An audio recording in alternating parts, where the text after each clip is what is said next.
Ito ang sinisigurado ko na kapag ka ho, mga boss chief amo sir, dumating na o napadala na sa ICC, etong tao na to, eto mukhang walang balikan ho, mga kababayan. Ano? Oh, meron na palang plano ang PNP.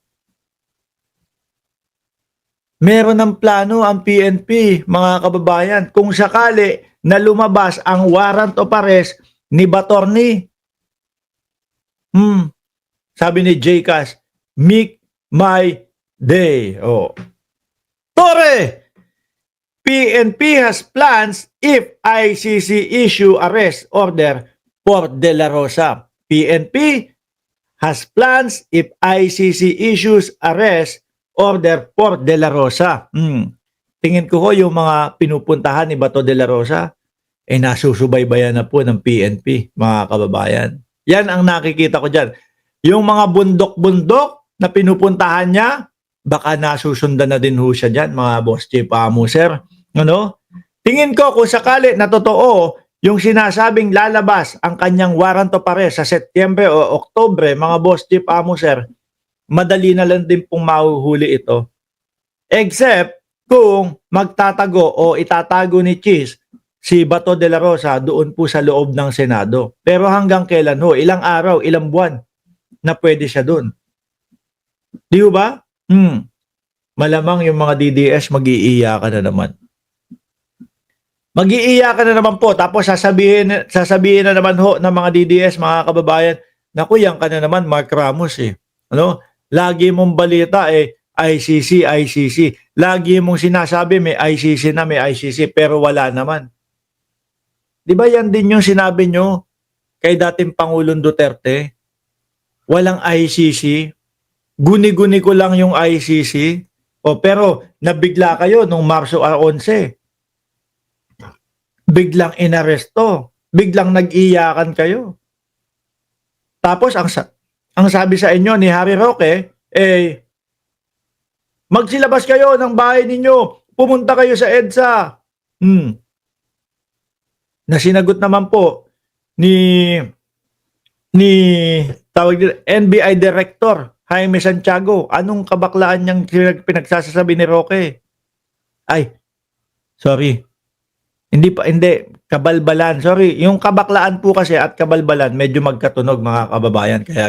Kaya ako nasasabi, New Philippine National Police Chief General Nicolas Torre III made a remarks, in response to a question on whether the PNP already has plans in place once the International Criminal Court pushes for the arrest of Senator Bato de la Rosa.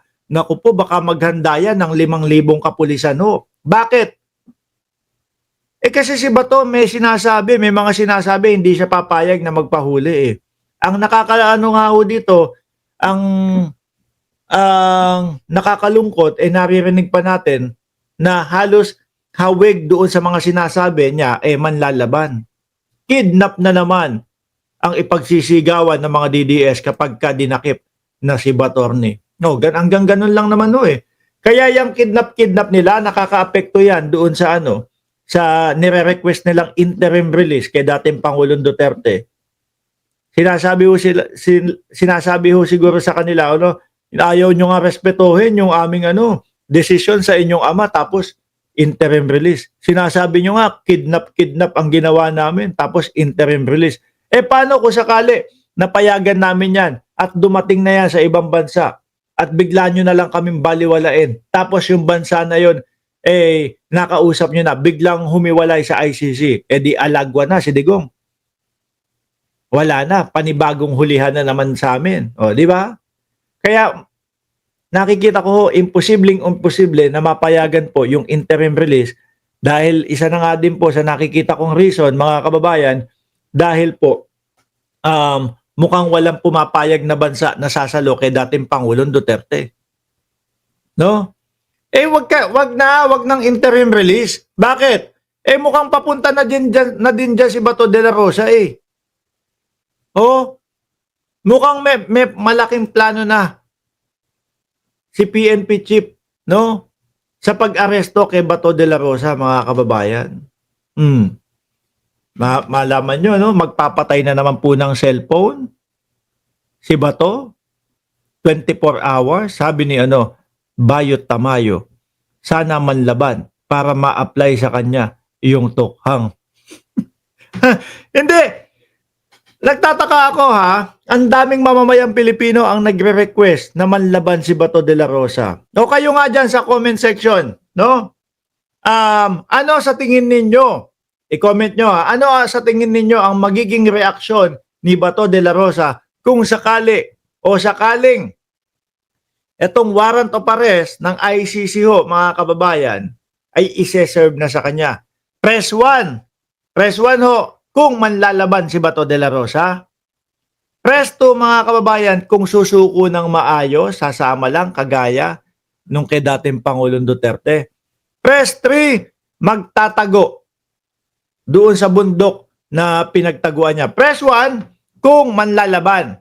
Press 2, kung susuko ng maayos. Press 3, kung magtatago. Ano sa tingin ninyo, mga kababayan, ang gagawin ni Bato de la Rosa? Dahil yung binabanggit po, mga bossing, na Setyembre, Oktobre, na maaari na pong iserve ang warrant of arrest, baka po magkatotoo.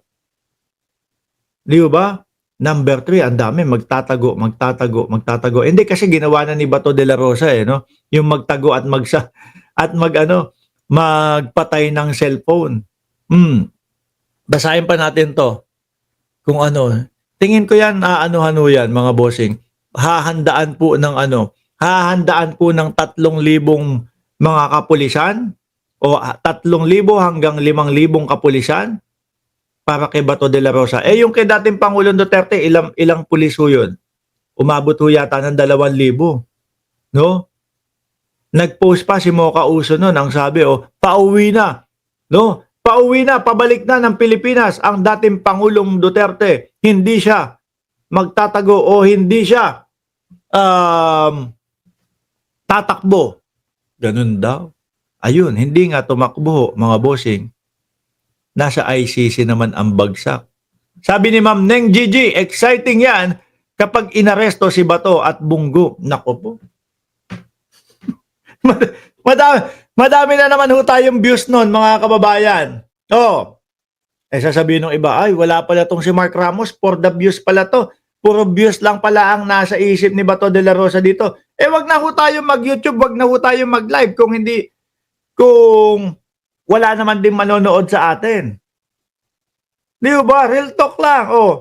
Madami pong mamamayang Pilipino kasi ang gustong malaman o mabalitaan na si Bato de la Rosa ay dadali na sa ICC. Kaya sinasabi natin, madami na naman views sa petsa ng Setyembre o Oktobre kung sakali na matuloy ang aresto kay Bato de la Rosa. Sabi ni Ronaldo Caime, pero dapat makuha ng ICC yan para malaman kung ano yung Mikmadi. No, madami pong nagtatanong kung ano yung Mikmadi. Yun po ang sinabi ni Bato de la Rosa kay dating Senador Antonio Trillanes. Come on, Mr. Trillanes, Mikmadi. Ibig sabihin po sa English nun, make my day, mga kababayan. Sabi ni Ma'am Lolita Belen, pero hindi siya makakatakas kay Chief PNP General Torre na mo-monitor na ang mga kilos niyan. Sigurado ho ako, no? 100% ho, mga kababayan. Ngayon walang nangyayari o wala tayong naririnig patungkol po diyan sa ICC na yan. Pero yan pong sinasabi ng PNP na may plano na sila kay Bato de la Rosa, baka nakamatsyag na din po yan eh. Baka pinapasundan na po yan kahit saan magpunta eh. Pero kung sakali ho, nalalabas yung warrant of arrest ng ICC, hindi na ho sila mahihirapan. Di ba? Hindi na ho sila mahihirapan. Sabi ni Glenn Cruz, Tagalog pala yung Mikmadi. English. Make my day. Sorry, nagkamali ba ako? Make my day. Sa salitang o sa wikang English ho, mga kababayan. Balik tayo doon. Yung sinasabing plano ng PNP, tingin ko araw-araw may mga nakasunod na dyan o sinusubaybayan na nila yung mga kilos at galaw ni Bato de la Rosa. Para kung sakali na lumabas po yung warrant of arrest, mga bossing, easy na lang po sa kanila yan. No? Madaling-madali na lang po sa kanila yan, mga kababayan. Oh, eto na yung warrant of arrest. O sige, paglabas ng Senado, puntahan ninyo. Huwag nyo lang sabihin sa kahit kung kanino ha. Baka pag natunugan pa ni Bato de la Rosa yan, hindi lumabas ng Senado.